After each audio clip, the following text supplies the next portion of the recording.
I can't think of an intro.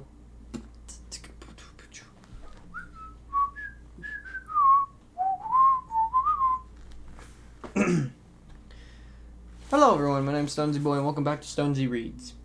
Today we're doing 161 to 180. And yeah, let's get this reading on, shall we? But we have no clubhouse now. Devon make Mick a half hug. Glad no one could see them. I'll find us something. You think so? Sure. And in the meantime, we have the forest. He waved an arm behind him. Well, yeah, that'll work on days like today, but leave it to me, Devon said. For now, let's just hang out here. No matter what, we're in it together, right? He held out his right index finger. Mick grinned and nodded. In it together. He extended his right index finger and linked it with Devon's. They both pulled hard and then released. Devon shrugged out of his backpack and unzipped the outer pocket. I saved the chocolate chip cookie for my lunch. It's yours if you want it. Mick brightened. Really? Far out. Devon inwardly rolled his eyes. He was used to Mick's habit of using out-of-date or even made-up slang, but that didn't mean he always liked it. While Mick munched on his cookie, Devon said, I think today is a big day. Maybe that, he waved a pile of destroyed gas station. It's a sign that something new is coming, something big. I mean, after all, Heather talked to me today. All I have to do now is to build on that and figure out ways to get her attention. Mick stopped chewing. He brushed the cookie crumbs off his chin. I'm not sure getting her attention is necessarily a good thing, but there are different kinds of attention, right? Devon shrugged. Whatever. Devon was happy with how plan folded yesterday. He wasn't going to let Mick talk him off his high. Hey, he said, why don't we go poke around the pile and see if we can find some of our stuff? Mick was so frustrated finished the cookie and grinned. Mrs. Patterson seemed to be bearing a grudge about Devon's story. Instead of ignoring him like normal, she glared at him as he took his usual place in the back room next to Mick. Heather wasn't here yet. As soon as Devon sat down, Mick leaned over and poked him in the arm. Hey, Dev, you need to meet Kelsey. Mick leaned back and pointed at a new kid heading at Mick's left. Kelsey, this is Devon. Dev, this is Kelsey. Hey, Kelsey said. He flashed Devon with what looked like a genuine friendly smile. Really? Devon had spotted Kelsey earlier that morning. He'd been hanging out near the stairs watching the other kids. But both then and now, Devon thought Kelsey didn't look like the kind of kid who would be friendly with Mick and Devon, although Devon didn't dress with nerdy abandon like Mick did. He in no way resembled a normal kid, too skinny for his height. Devon knew he had a lot of things working against him. His teeth were super crooked and his mom couldn't afford to get him braces. His ears were too big. Even though he wore his hair long and as messy as possible, the ears still wanted to stick out. His neck was too long, and his dark eyes were way too small and were way too close together. When he was in grade school, one of the school bullies called him Birdman. His mom liked to say he was a dormant swan. Yeah, whatever. But here was this new kid, this very good-looking, Devon knew what girls looked for in boys, new kid, smiling at Devon, as if Devon were something worth smiling at. Devon had seen Kelsey smile at a lot of kids the same way he was on the stairs. Kelsey's smile had Devon feel ridiculously good. Kelsey, just move here, Mick said. Devon resisted the urge to say, duh. His dad's a contractor, Mick continued. He's here to head up a hotel/office complex my dad bid on and didn't get. His grin, bright eyes made it clear, and he didn't attend to any spite in these words. Even so, Devon noticed Kelsey's smile faltered for a second. Devon had no idea what to say to that, so he just said, okay. It was bad enough that Mick had just mentioned his often out-of-work dad, who liked to grouse about how other electricians were always outbidding him. But Devon hoped this conversation wasn't going to end up with him having to stay what his mom did. She was a house cleaner. She didn't even have her own house-cleaning business. She worked for someone else. She barely made enough money for them to live on, but she seemed to think he should be proud of what they were making it. He wasn't. I invited Kelsey to sit with us at lunch, Mick said. Sure, Devon said. Not all that sure, but Kelsey actually want to sit with him. Kelsey groaned. I appreciate the invite. Devon raised an eyebrow and scanned Kelsey's wavy blonde hair, blue eyes, straight teeth, broad shoulders, cool ripped jeans, and faded black t-shirt. Sure, he repeated. The disjointed sound of multiple conversations, the swish of clothes and scraping of chairs, The thudding of books on desks let Devon know the classroom was filling up, and with the whiff of Heather's lemony scent, and he swiveled in his seat in the sleek shine of her straight auburn hair. He was wearing a dark green shirt that went great with her hair. Because cease and desist with the chaos, Miss Patterson said. Let's begin. To Devon's shock, the house didn't actually sit with Mick and him during lunch. It was another bright day, and everyone was outside, either clustered at a picnic table set up near the entrance of the cafeteria or lounging on the grass and stretching on the walkway in front of the school parking lot. Devon and Mick leaned against the base of the stone wall surrounding the flagpost. The stone was rough and but warm. Devon was looking for Heather, and Mick was going out to how delicious peanut butter and honey sandwiches were. Then Kelsey strolled over, dropped into a cross-legged position in front of them. Devon glanced up and around them to see if anyone was looking at this shocking social development. Several people were. A couple of the jocks called out, "Hey, Kelsey," as they strutted past. Kelsey smiled at them. "Hey, Kurt. Hey, Brian." They also waved at a group of girls at the closest picnic table, and they waved back. When he turned his attention to Mick and Devon. "I hear food sucks here, so I brought my own lunch," he said. Mick waved around his delicious sandwich that said in peanut butter mush mouth, "Ich the best shows." Kelsey laughed. He actually laughed, not like as if he was laughing at Mick, or he thought of Mick was amusing. He opened a crumpled brown paper bag. "I like good old chicken salad," he said. "My mom makes great chicken salad." He gestured at Devon's sack. "What do you have?" Devon shrugged. "I'm not actually hungry." He pushed his sack down into his backpack. The truth was he had a bologna on bright bread. His mom brought both in bulk, and he hated both. He hated the taste, and he hated how it reminded him of grade school. When he thought about bologna, it was the best thing in the world. And when he thought about bologna was the best thing in the world, he outgrew the food. But their budget hadn't kept up with his taste buds. Kelsey put a bit into his sandwich and looked around. "I like it here. I like the sun." "See, Dev? Normal people like the sun," Mick nudged. Devon was at the foot and said to Kelsey, "Dev's like clouds. If I didn't know better, I think he was a vampire." Kelsey tilted his head and studied Devon for a couple of seconds.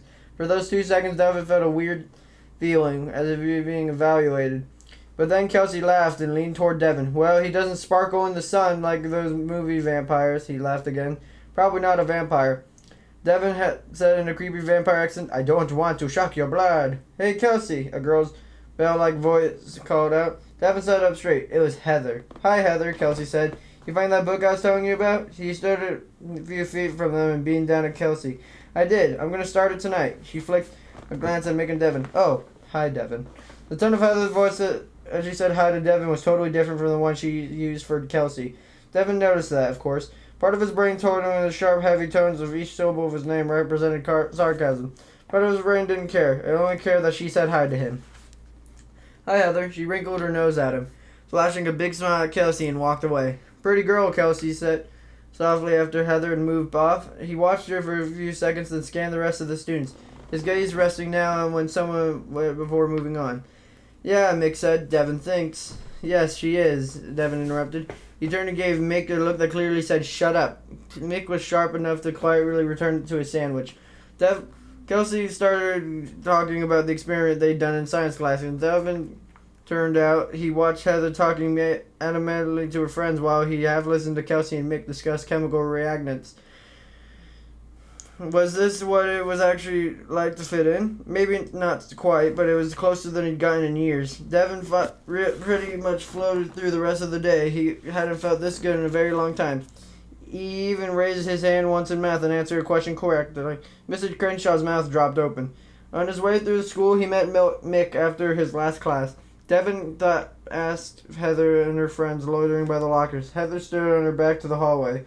Her friends formed a semicircle in front of her. They were Valerie and Julie, along with her third BFF, Gabriella. Gabriella's boyfriend, Quincy, also stood nearby for some reason. Devon didn't understand. Quincy always seemed to be hanging out with the 3 girls. "I've decided I'm not going to make my own movies." Heather flung her hair back in the shoulder. "I don't want to be an actress. I want to be behind the camera." Devon didn't think. He just dropped next to Heather and started talking. Ignoring Heather's friends, he pushed in sideways in front of Heather and said, "If you're going to make movies, you should do horror movies. Even campy horror movies can get good followings." Hamper stood a step back and looked down Devon up and down. He kept talking. If you decide to do horror movies, let me know. I have a cousin who has done clown making in costumes. You could do a creepy clown story. Heather tapped a red-nailed index finger toward Devon's chest, emphasizing each word of what he could have been in scorn. But maybe not. She pronounced, "You are unoriginal. That's been done, done, done." She turned and flounced off. Her friends followed her, but not before Valerie, her blonde curls bouncing as she shook her head at Devon, said, You are very weird." Devon watched them walk away as he rubbed the spot Heather touched. She touched him. As Mick and Devon headed away from school, Mick waited for Devon to talk about the search for a new clubhouse. But Devon didn't talk about that. "She actually touched me," Devon was saying. He just finished telling Mick how he talked to Heather in the hall. It sounded to Mick like Devon had made himself look like a total doofus, but Devon didn't see it that way. Devon actually thought Heather's comment and her fingertip of the chest were both worth getting excited about. Mick was a little worried about Devon. It seemed like he was being a little delusional. It wasn't that Mick thought Devon could deserve to get Heather's attention, but sure he did. Mick's parents had taught him what it looks doesn't mean anything, and everyone was equally deserving of love and other good stuff. Mick had to admit he wasn't really sure the world worked that way. He wasn't even evidence of the attitude in school, for sure, but he trusted his parents. A bee buzzed past Mick's nose, and he jumped back and waved his Go cup in front of his face. The liquid inside sloshed around. He watched Devon throw a rock at the coupling on the end of one of the boxcars. He hit it dead on. But he was missing big time with the conclusions about Heather. Devon's latest controversial attempt to swing in a very, very big miss. Mick grinned. His dad had been very proud of his sports metaphor. Mick hadn't liked sports when he was younger. But lately he had been getting into baseball, which his dad loved. Mick liked the stats. As Mick and Devon ducked into the woods, Mick said, Dev, what's going on with looking for a new clubhouse, huh?" Devon had been talking with Heather's hair. He blinked and looked at Mick. "A new clubhouse," Mick repeated. "Oh, right. I'm still looking for something good, but in the meantime I stashed a blanket, a tarp, and some ropes in the woods early this morning. I thought we could build a fort and make it like our camp." Mick grinned. "Badunkadunk. That's the boss." Mick noticed Devon sigh. He knew Devon wouldn't like his expression, but he didn't care. They made Mick happy, and Mick liked to do whatever he could to be happy. He was pretty sure Devon thought Mick didn't care about fitting in at school, but Mick did care. He cared so much it actually hurt him to think about how much everyone ignored them both. But the alternative, putting themselves out there being rejected, was decidedly something Mick didn't want. He and Devon both used to deal with it in the same way. By ignoring everyone else and doing their own thing, now Devon seemed to want to try to fit in. While Mick still wanted to try and stay in his fantasy world, the fantasy world felt good. The real world definitely did not. A few minutes later, they reached a small stand of hemlocks sheltering a couple boulders.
A few minutes later, they reached a small stand of hemlock sheltering a couple of boulders.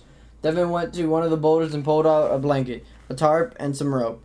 Between the two of them, they managed to string up the tarp on both lopsided and sagging roof, and they spread a blanket on the ground between the boulders. "So let's brainstorm," Dad said as they settled, and Mick offered him a barbecue potato chip from the bag he bought from the vending machine after school. Every day, his mom gave him money and some kind of junk food that from the machine. It was his reward for getting through another day. Some days he got something sugary, and when he did, he usually ate it immediately. Some days he got something salty. He usually saved it to share with Devin. "About the clubhouse," Mick asked. "This is what we're brainstorming?" Devin turned a chip and said, "What? No, about Heather and how I can get in with her more." Dude, you're still not sure you're getting with her yet." Devin ignored Mick. "I need to find ways to impress her," he said. "That's never a good idea," Mick said. "What isn't?" "Doing something is trying to impress someone, my mom."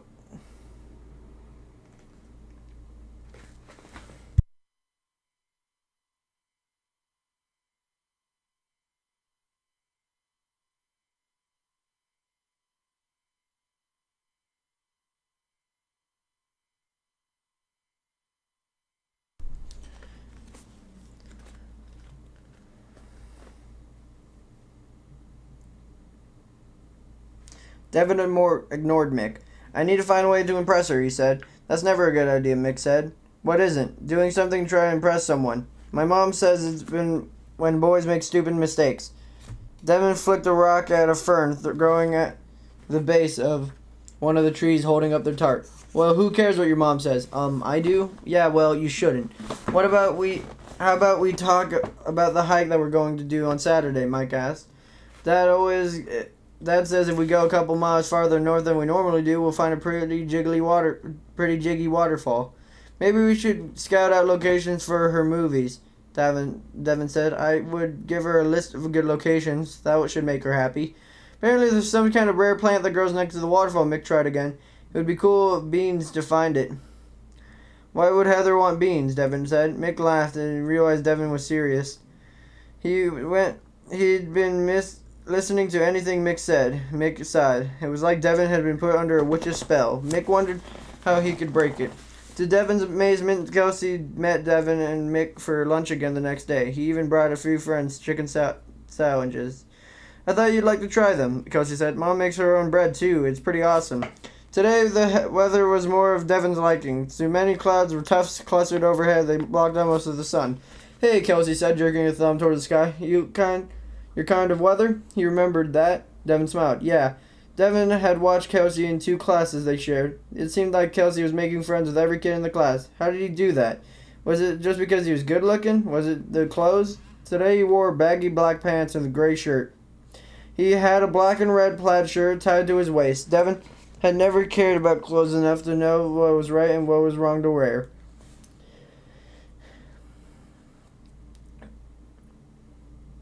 There was no reason to care. His mom could afford to get him 2 pairs of jeans and a bunch of t-shirts every year. That limited his fashion choices. "So do you know all the cloud types?" Kelsey asked. "We learned them in school last year, and the last one I could remember was stratus." "What are those?"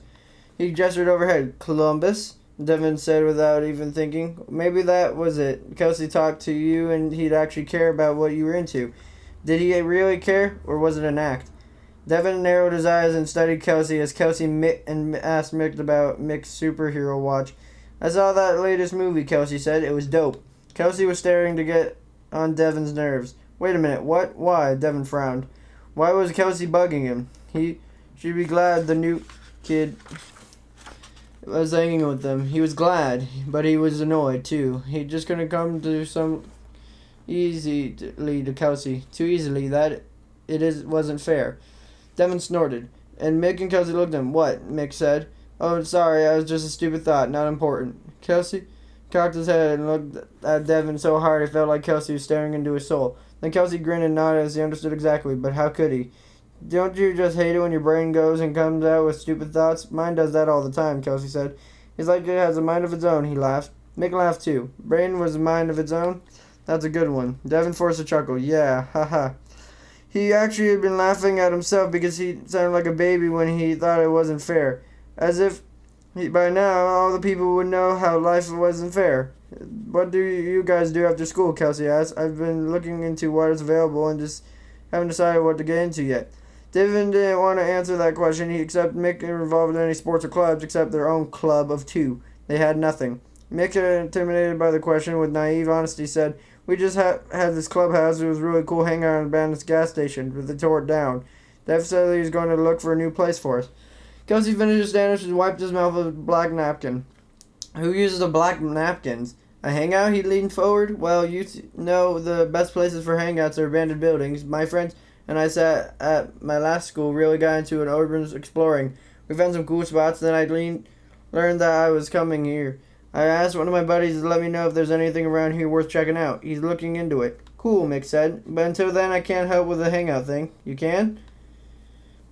I can still help with the hangout thing. You can? Mick finished his sandwiches too. He didn't wipe off the chicken salad smeared on his cheek.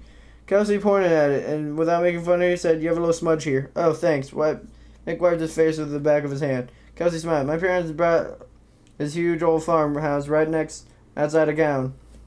Mom says it's historical or something. I really don't care about it. But I do like that there's a big old workshop behind the house. It's a mess. It's like sagging, starting to fall apart. And he needs to paint a new roof and stuff. Dad's building a home office and shop on the other side of the house. So he said I could have a workshop with a hangout place for parties or whatever if I fix it up. Want to help me?" Dad said he could buy all the supplies. I just have to do the work. He's taught me, so I know how to build things. But it's more fun with friends. I could redo the workshop and make it our hangout. Did he really just make it's more fun with friends? Devin was tempted to stab Kelsey to see if it was a robot. Kids didn't say stuff like that. Mick didn't seem to have a problem with it. He was practically bouncing. "That's the bee's knees." Kelsey laughed. "Glad you think so." He grinned at Devin. "How about you? Knees?" Devin said as dryly as possible, but he smiled. "What about that? Does sound pretty great." And it did. Even though he resented how easily Kelsey was sliding into their class, he had to admit it would be awesome being friends with Kelsey got him a ticket to the inner circle. If they helped build a hangout and Kelsey had parties, they'd be invited. "Great," Kelsey said. He pulled out his phone and sent out a text. "There's this old guy, George, a neighbor I've made friends with. I just texted him to see if he could take us to the building supply store at the school tomorrow. He told me he could buy me whenever I needed it." A couple seconds later, Kelsey's phone played a guitar riff. He glanced at it. "Yep, he's in." He glanced at his watch and stood. Nick and Devin stood, too. At this time, he was to get to class. "Meet us tomorrow after school in a flagpole," Kelsey said. Dad has a big duality pickup truck with an extra cab. Plenty of room for all of us. It's bright red. You won't be able to miss it. "Capital A, my man," Mick said in a fake British accent. Kelsey laughed and offered Mick the fist bump. "Jolly good." He played along. He offered his first fist to Devin, too. Devin bumped it and said, "See ya," as they went into the school. He noticed and ignored the flutter in his belly as he got his book in the locker. He was excited about Kelsey's offer, and he wasn't sure it was a good idea to get too revved up about it. Life had a way of disappointing him. Maybe things weren't going to turn around, though, as Heather swished past and gave him a chilly stare. He let himself believe in the possibility of change. Mick was so hyped that he could barely sit still. He wasn't even able to sleep at night before he was too excited about helping Kelsey build a new clubhouse or hangout. Clubhouse, hangout, whatever. His mom had noticed Mick had started dark circles under his eyes. When he got up, so let him have a cup of coffee. Now he was in the caffeine high. He talked Devin's ear off on the way to school. In every class, his leg had bounced to the basketball dribbled by a pro. Whoa, there was the sports metaphor, and he didn't even like basketball. How about that? It was about third period of the day. They were in social studies, and it's not his favorite class, but he'd endure. As usual, Mick and Devin sat in the back of the classroom with the map-lined walls and stared Mr. Gentry looming over the kids in the front row. Mick noticed Kelsey was at the end of the third row, sitting next to a couple of football players. Kelsey was leaning back in his chair sideways. He was looking at the kids on his left side of the room instead of Mr. Gentry up front. Mick watched as Kelsey's gaze landed on Devin and Mick. Kelsey gave a little half smile and nodded. "Today, Mr. Gentry, we are talking about justice." He peered over his thick-trimmed reading glasses, with really hanging up at the end of his baking nose. Mick thought Mr. Gentry looked like an eagle, or that he had white hair and he usually wore brown. He had close-set eyes like Devin did, and even there was that nose. "What is justice?" Mr. Gentry asked. No one raised their hands. "I know a rhetorical question when I hear one," Mick thought. "Every culture has its own concept of justice," Mr. Gentry continued. This concept is generally derived from many fields of studies. Our system of justice, for example, comes through the ethics, rational thought, the law, religion, and such general ideas about fairness. Underlying all that, though, it was usually some kind of gut feeling, justice is. In most cases, intuitive. He knew it when he feel it. He looked out over the class. So what does justice mean to you? This wasn't a rhetorical question. Mick didn't even think about raising his hand, though. Raising his hand in class would require that he'd have a brain transplant or maybe get possessed or infected by an alien symbiont. Kelsey raised his hand and said, justice balances the scales. What does that mean, Mr. Gentry said. It removes the downside so the downside can't outweigh the upside. Interacting perspective, Mr. Gentry said. Heather raised her hand. Mick frowned. Heather. And what was it about Heather that fascinated Devon so much? Sure, she was pretty, but seemed pretty shallow to Mick. And she wasn't that pretty. There was much prettier girls in the class, he thought. Devon was a little crazy about Heather, though. Devon seemed to be a little scrambled in general. Mick had been beginning to think maybe Devon had picked up a symbiont. There was something in his eyes, something not quite right. I think justice is payback, Heather said. Payback, Mr. Jennett repeated. Yeah, Heather said. Like someone just disses you, so you don't have to diss them back. Payback seems a little vague, Mr. Jennett said. Perhaps it's too up an interpretation. What if payback goes too far? Heather shrugged. Accidents happen, she laughed. And the class laughed with her. Devon laughed at the loudest. Mick noticed Kelsey wasn't laughing. Mick wasn't laughing either. A shiver slithered down his spine. Devon didn't think the day would ever end. Every class was slow and boring, with social study winning a prize except for Heather's hilarious accidents happen comment. The rest of the class was drier than his mother roast chicken, which was so dry it was hard to believe that the bird was ever alive at all. But finally the day was over, and he and Mick were heading to the front of the school to meet Kelsey. The front of the school. How awesome was that? No more sneaking at the back of the clubhouse for you losers. Mick trotted up to Devon and sat at the main doors for once. Devon didn't find a Friday afternoon buzz in the air annoying. He felt the buzz too, like a little electrical eel skimming over his skin. He noticed that Mick had been acting like he was plugged into a light socket all day. He was jittery and spastic, but Devon understood. He also felt strangely happy about everything. For once, he was enjoying the yellow walls of the school hall, which some of the time reminded him of uncooked egg yolk, which made him want to gag.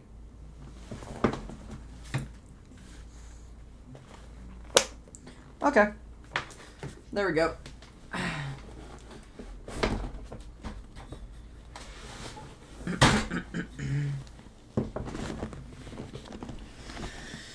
So, yep, that's pages 161 to 180. Next time is going to be 181 to 200. And then it's going to be 200, 240, and 200, 220. Goodness, now I'm not reading 40 pages in one episode.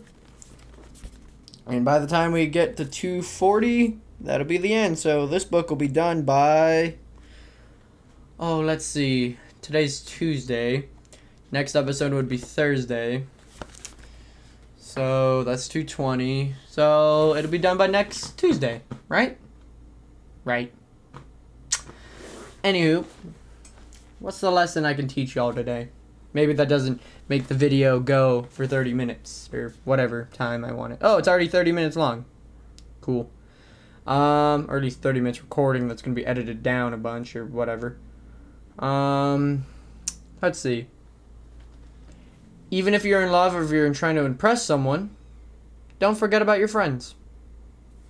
'Cause, you know, that means when you're sad or down, you won't have anyone to help you. Also, let your friends help you, which some of you might know is kind of hypocritical for me to say, but that's okay. Anyways, all I can say is be nicer to your friends, let your friends help you more, and just normal stuff like that, I guess.